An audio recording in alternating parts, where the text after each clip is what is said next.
Good morning. Yes.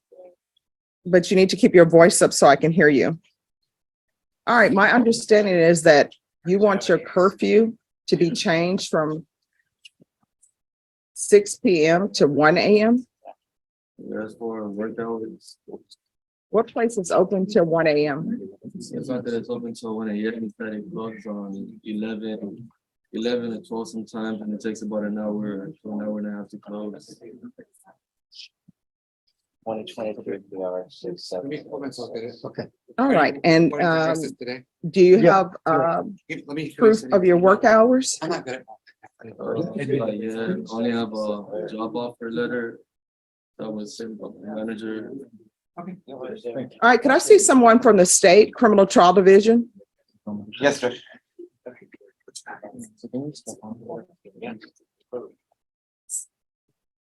All right, so this is Mr. Acuna,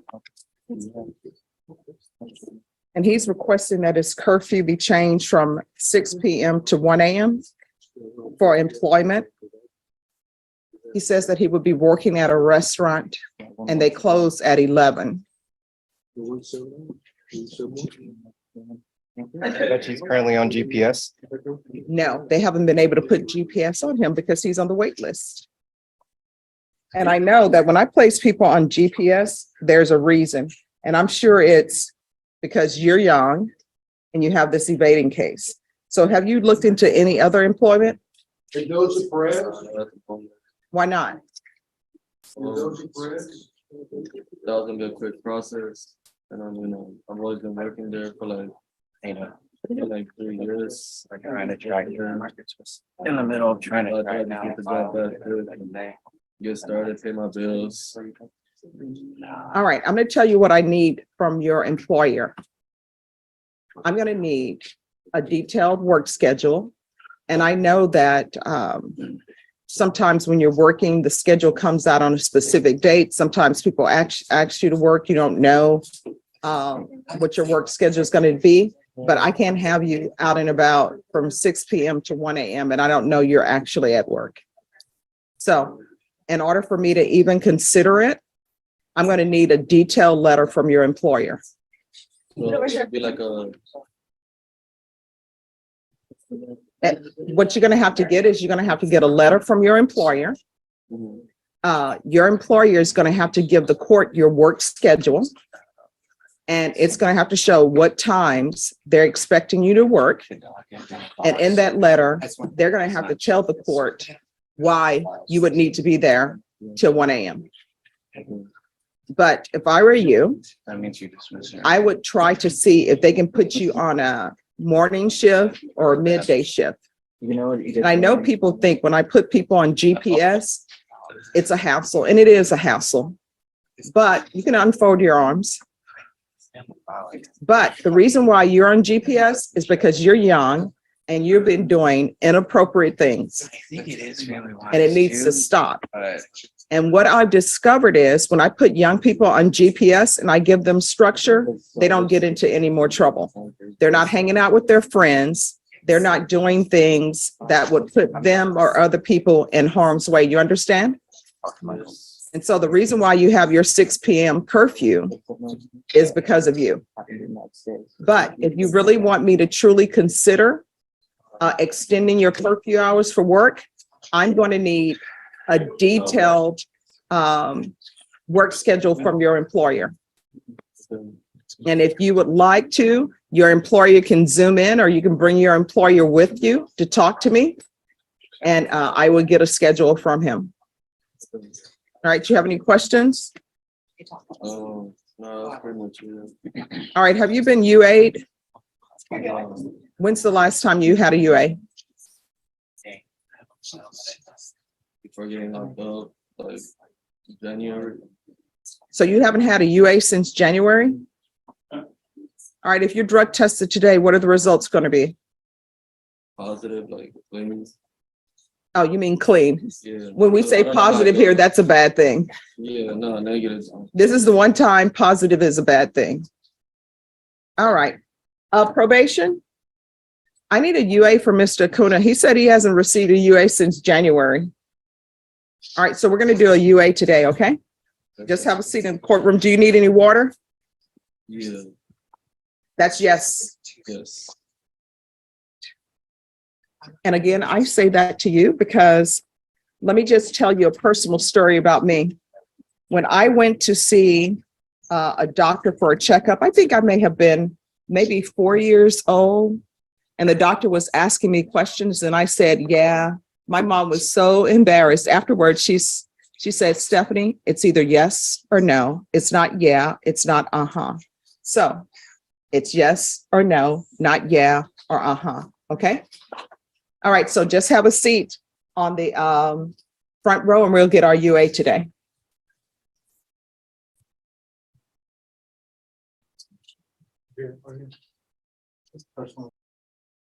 All right, Saul Lacuna.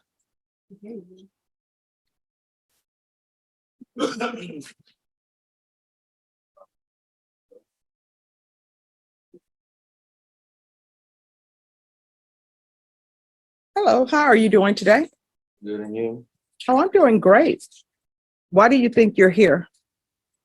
For a compliance hearing for coming out positive, All right. And what else? that should be it. Well, let me just tell you the report I'm receiving on you.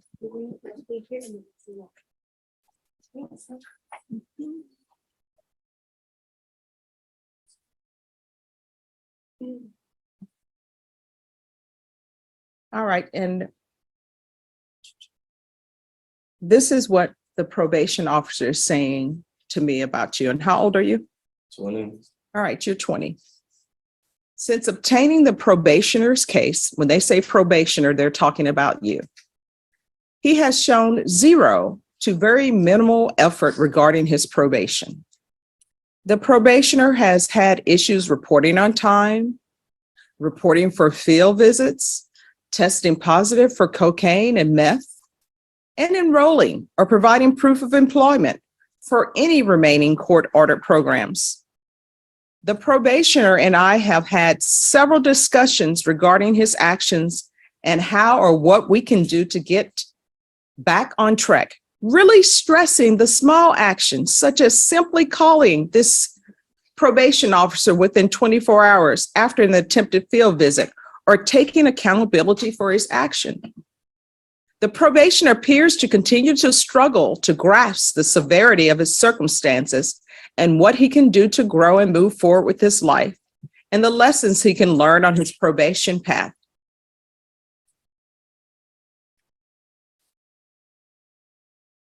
That's the report that I have on you.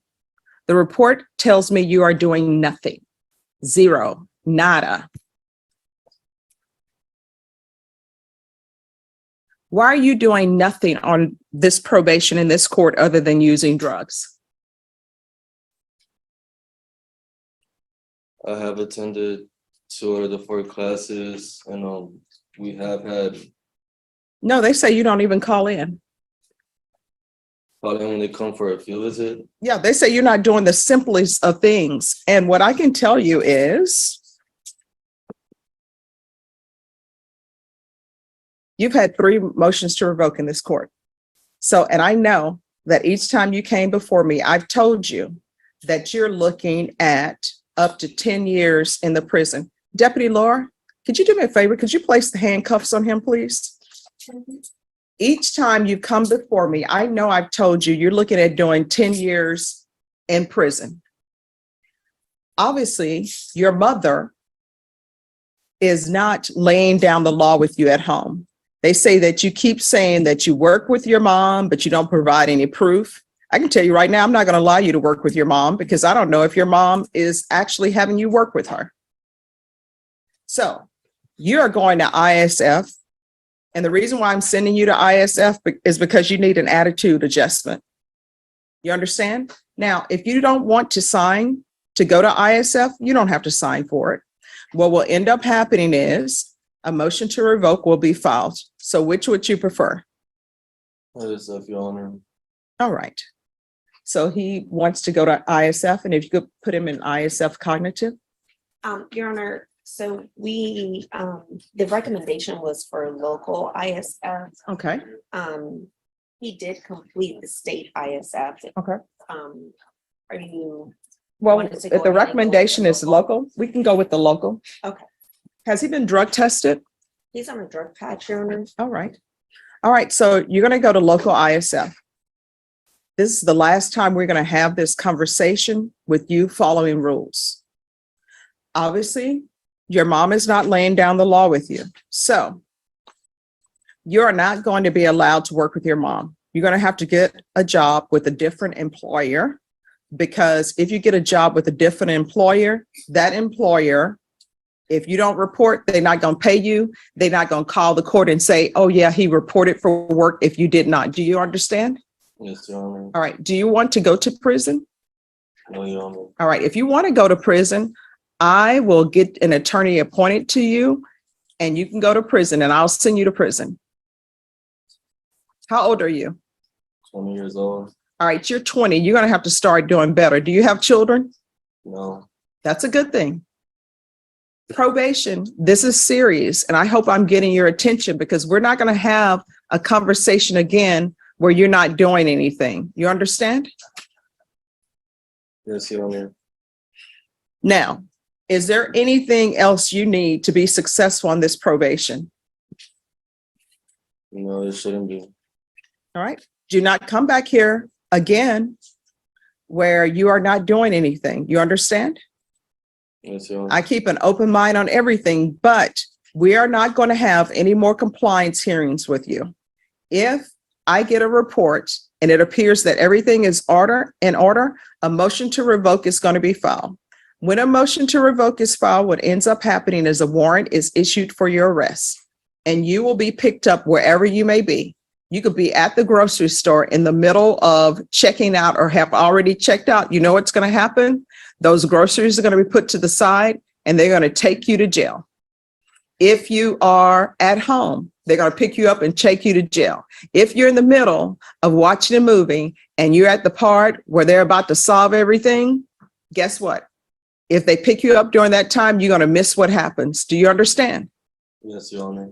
In this court, probation is serious. In this court, communication is key. And probation officers know that I like for them to communicate with people. And that's why they put in here that they've had several discussions with you regarding your actions. Do you understand? Yes, Your Honor. All right. Good luck to you. Thank you.